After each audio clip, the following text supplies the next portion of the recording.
그리스도의 고난에 관한 언급에 이어서 사도 바울은 육체의 고난에 대한 마음의 무장을 어떻게 해야 한다 하는 것을 권면을 하고 있습니다.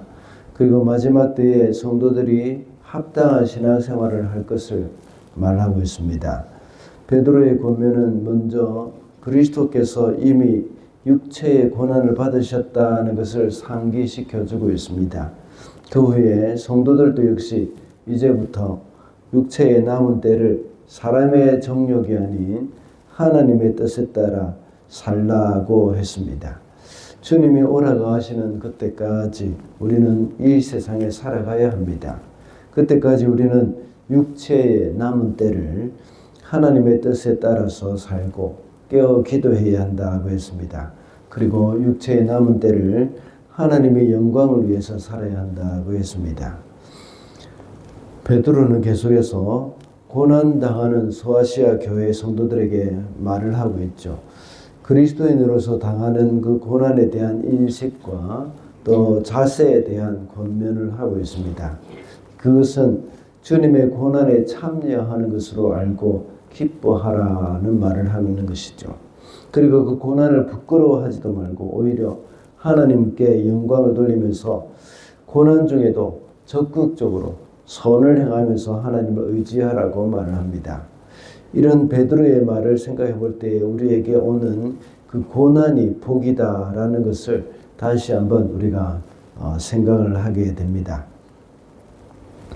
먼저 고난받은 것은 그리스도의 고난에 동참하는 것이기 때문에 복이 됩니다. 13절 말씀입니다. 그만큼 여러분은 그리스도의 고난에 동참하는 것이니 기뻐하십시오. 그러면 그의 영광이 나타날 때에 여러분은 또한 기뻐 뛰며 즐거워하게 될 것입니다. 베드로는 고난을 받을 때에 기뻐하라고 말을 합니다. 여기서 말하는 기뻐 뛰며 즐거워한다는 말은 헬라어 표현으로는 기쁨의 정도가 말할 수 없이 크다는 그런 의미입니다. 누군가 높여줌으로써 몹시 기뻐 날뛰는 것, 그것을 말하는 것이죠. 엄청난 기쁨이라는 표현입니다. 왜냐하면 받은 고난으로 인해서 나중에 주님의 영광이 나타나기 때문입니다. 우리의 신앙 때문에 고난을 받는 것은 그리스도가 받는 그 고난에 동참하는 것입니다. 그러므로 그렇게 동참하는 것으로 여겨 주신다고 하나님께서 말씀을 하시는 겁니다. 주님이 고난을 당한다는 것을 생각할 때 우리도 역시 고난을 당할 수 있다는 것을 명심을 해야 합니다. 신혼여행을 즐기고 있는 부부를 보면 둘이 똑같은 옷을 입고 있는 것을 간혹 볼 수가 있습니다. 그 이유가 무엇일까요? 서로 사랑하는 사람들은 옷뿐만 아니라 서로에게서 공통점을 갖는 것을 기쁨으로 누리고 또 행복감을 느낄 수 있기 때문입니다. 성도들도 역시 가장 큰 기쁨은 내가 주님을 닮았다는 것이 기쁨입니다. 우리의 모양, 우리의 성품이 주님을 닮았다는 것뿐만 아니라 주님과 함께 고난을 당하게 되었다는 것은 그들에게서 큰 기쁨이 될 수 있는 일입니다. 초대교회의 모든 성도들은 비록 두려움이 없지는 않지만 바로 이런 기쁨으로 고난을 이겨낼 수 있었을 것입니다. 고난에 동참한다고 생각할 때 우리는 어떻게 하면 좋을까요? 고난은 외부적인 힘에 의해서 오는 것입니다. 우리에게 고난을 달라고 사람들에게 요구할 수는 없습니다. 그러나 우리 주위의 이웃이나 또 공동체 안에서 고난 가운데 있는 그런 사람들이 있다면 그들의 고난에 동참하는 것도 좋은 방법입니다. 고난 가운데 있거나 여러 가지 어려움 가운데 빠져 있는 사람들을 찾아가서 위로하고 친구가 되어줄 수 있어야 합니다. 그들의 필요를 채워주고 그들과 함께 울어주고 기도해주는 것이 바로 주님의 고난에 동참하는 길이 될 수가 있는 것입니다. 그래서 주님은 마태복음 25장 36절에 보면 헐벗었을 때에 내가 헐벗었을 때에 옷을 입혔고 병들었을 때에 돌보았고 옥에 갇혔을 때에 와서 보았느니라 말씀하시면서 지극히 작은 자에게 한 것이 곧 내게 한 것이라고 말씀을 하셨던 것이죠. 둘째로 고난을 받을 때에 하나님의 영이 우리에게 머물러 계시기 때문에 복이 됩니다. 14절 말씀입니다. 여러분이 그리스도의 이름으로 모욕을 당하면 복이 있습니다. 영광의 영, 곧 하나님의 영이 여러분 위에 머물러 계시기 때문입니다. 성도가 주님의 이름으로 모욕을 당할 때에 복이 있는 이유가 무엇이라고 했습니까? 하나님의 영이 그 사람 위에 머물러 계시기 때문이라고 했습니다.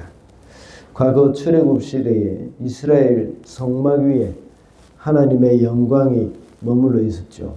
구름이 있었고 또 밤에는 불기둥으로 그 위에 머물러 있었습니다. 그런 모습과 관련이 있습니다. 그때 영광이 충만했던 때의 모습을 떠올리게 해주는 것이죠. 그 영광이 이제는 교회에 있고 특별히 주님의 이름 때문에 고난받는 성도들에게 임하신다는 것입니다. 사도행전 7장에 보면 스데반의 순교가 나옵니다.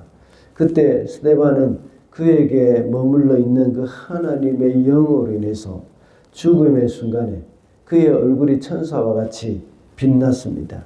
그리고 스데반의 영안이 열려서 자신을 지켜보고 계시는 그리스도를 보았습니다. 여기서 우리는 두 가지 상반되는 단어를 볼 수가 있습니다. 하나는 모욕이라는 말이고 또 하나는 영광이라는 말입니다. 모욕과 영광이라는 말이 동시에 나타나 있습니다. 이것은 사람들의 편에서 볼 때에는 모욕으로 생각이 될 수가 있지만 우리 성도들의 편에서는 영광을 받고 있다는 의미가 됩니다. 그리스도를 따른다는 이유 때문에 세상 사람들에게 모욕을 당하고 있는 그 성도 위에 영광의 영이 머물러 계시는 것을 우리가 생각을 할 수 있는 장면입니다. 주님으로 말미암아 당하게 되는 고난의 현장에는 성령님이 우리와 함께 머물러 계신다는 것을 우리는 명심해야 하겠습니다. 마지막으로 고난도 하나님의 뜻 안에 있기 때문에 복이 됩니다. 19절 말씀입니다. 그러므로 하나님의 뜻을 따라 고난을 받는 사람은 선한 일을 하면서 자기의 영혼을 신실하신 조물주께 맡기십시오. 그 당시에 성도들이 당하는 고난은 사탄의 시험이기도 합니다. 그러나 그런 고난도 역시 하나님의 주권적인 뜻 안에 있다는 것을 우리는 기억해야 합니다. 하나님이 허락하시지 않으시면 참새 한 마리도 땅에 떨어지지 않는다고 했지 않습니까? 그와 같이 하나님의 허락 없이는 그리스도인들을 박해할 수도 없다는 것입니다. 하나님은 이러한 고난을 통해서 성도의 성품과 인격을 다듬어 가시고 거룩하게 만들어 가십니다. 이것이 바로 하나님의 뜻 안에 있는 우리 성도들의 삶이라고 할 수가 있습니다. 이렇게 고난이 하나님의 뜻이라면 그것을 복으로 여길 수가 있습니다. 그렇다면 우리는 그 고난을 어떻게 이겨나가야 하겠습니까? 성도가 고난을 당할 때 박해받는 사람들은 그들을 대적하여서 싸우기보다는 선한 일을 하면서 모든 것을 하나님께 맡겨라 하고 방금 읽은 19절에서 말씀을 하고 있습니다. 우리가 받은 고난이 억울하다고 그것을 벗어나려고 애를 쓰는 대신 선한 일에 하나님이 기뻐하시는 일을 해 나가는 것입니다.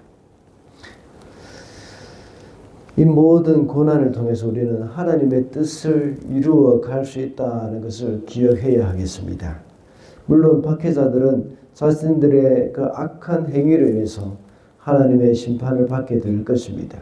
악한 자들이 심판을 받을 것인지 그렇지 않을 것인지에 대한 것은 우리가 하나님께 맡겨야 합니다. 다만 고난 가운데 성도가 해야 할 일은 선을 행하는 것입니다. 그럴 때에 모든 것은 하나님의 때에 하나님이 알아서 해결해 주실 것입니다. 지난 시간에 말씀을 드린 바와 같이 우리를 핍박하는 자들을 축복하고 그들에게 선으로 갚아 주어야 합니다. 이것이 바로 선으로 악을 이기는 방법입니다. 고난이 왜 복이라고 했습니까? 고난 받는 것은 그리스도의 고난에 우리가 동참하는 것이기 때문이라고 했습니다. 그리고 고난을 받을 때에 하나님의 영이 우리 가운데 머물러 계시기 때문이며 또 고난도 하나님의 뜻이기 때문에 고난이 복이 된다고 했습니다. 오늘도 살아가는 가운데 고난 가운데 있는 사람들을 더 많이 위로하고 도울 수 있는 저와 여러분이 되시기를 바랍니다.